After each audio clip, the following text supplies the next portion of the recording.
ஆழ்வார் ஆண்டாள் எம்பெருமானார் தேசிகன் திருவடிகளை சரணம். நாதமுனிகள் ஆடி மாதம் அனுஷ நட்சத்திரத்தில் காட்டு மன்னார்குடியில் அவதரித்தார். இவர் யோக சாஸ்திரத்தில் தேர்ந்தவராக இருந்தார். காலவாக்கில் மறைந்திருந்த 4000 திவ்ய பிரபந்த பாசுரங்களையும் நமக்கு மீட்டு கொடுத்தவர்.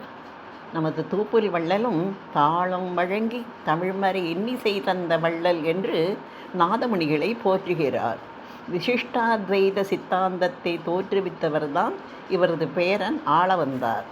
தனது கடைசி காலத்தில் நாதமுனிகள் யோகத்தில் ஆழ்ந்திருக்கும் போது இவரை தேடி வேடர்கள் போல் வில் ஏந்திய இருவரும் ஒரு பெண்ணும் ஒரு குரங்கை அழைத்து கொண்டு இவர் இல்லத்திற்கு வந்துள்ளார்கள். இவரின் மனைவியிடம் நாதமுனிகளை பற்றி விசாரித்து உள்ளனர். அவளும் உள்ளே சென்று அவரிடம் விஷயத்தை கூறியுள்ளார். அவரும் யோகத்தினால் வந்தவர்கள் ஸ்ரீராம, லக்ஷ்மணன், சீதை மற்றும் அனுமன் என்று அறிந்து வாசலுக்கு ஓடி வந்தார். அதற்குள் அவர்கள் அங்கிருந்து சென்று விட்டனர். இவர் மிகவும் மனம் பதைத்து அழுது கொண்டே பின்னால் ஓடிச் சென்றார். சிறிது தூரத்தில் சீதையின் தலையில் இருந்த பூ கீழே விழுந்துள்ளது. அந்த இடத்தை இப்போது பூ விழுந்த நல்லூர் என்று அழைக்கின்றனர்.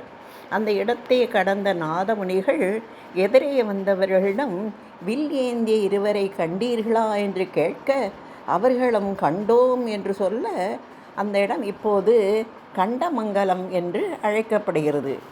இன்னும் சிறிது தூரம் அவர் ஓடி செல்ல அங்கே அவ்வில்லாளிகள் மறைவதை பார்த்து நாதமுனிகள் மயங்கி விழுந்து அவர்களுடன் ஒன்றர கலந்தார். அந்த இடம் சொர்க்க பள்ளம் என்று இப்போதும் அழைக்கப்படுகிறது.